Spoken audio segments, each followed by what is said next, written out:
Digital, un cheval des trois pour les pays.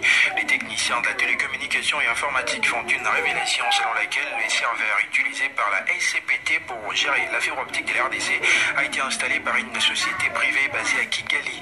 Et c'est à partir du Rwanda que toutes les communications transitent avant d'atteindre tous les destinataires. Cette révélation a été faite en marge du forum sur les numériques, dont Dédieu Kabou, un expert en data et numérique, indique que cette situation est connue au niveau de l'autorité de la SCPT.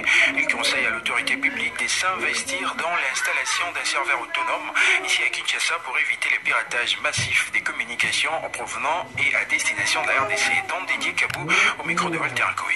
Je vais parler de ce qui est plus frappant et difficile à comprendre. À la SCPT, si vous vous connectez, vous faites les tests des bandes passantes, vous allez vous rendre compte que le serveur qui est utilisé a été installé par Axiom Network, qui est à Kigali. Le serveur qui est là vous donne les adresses IP, c'est comme les numéros de téléphone. C'est-à-dire que toute personne qui se connecte ici par la connexion passant par la SCPT de la fibre optique, l'adresse IP que vous recevez vient d'un serveur du Rwanda. Et c'est quoi le danger et quel conseil vous pouvez faire? Le danger est énorme. Je donne un exemple. Nous passons un appel à partir de nos connexions ici, par WhatsApp ou n'importe quel.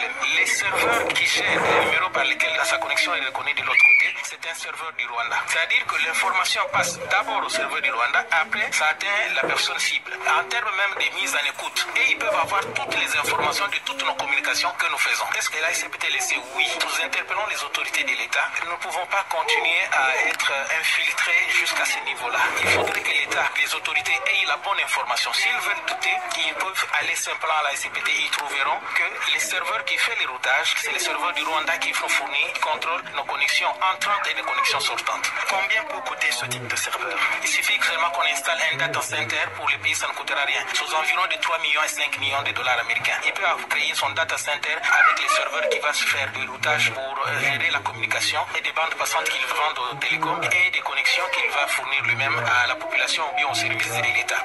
Et dans la même rubrique, dont Dédieu Kabou, expert en data et numérique, indique que la RDC peut générer 5 milliards de dollars par an.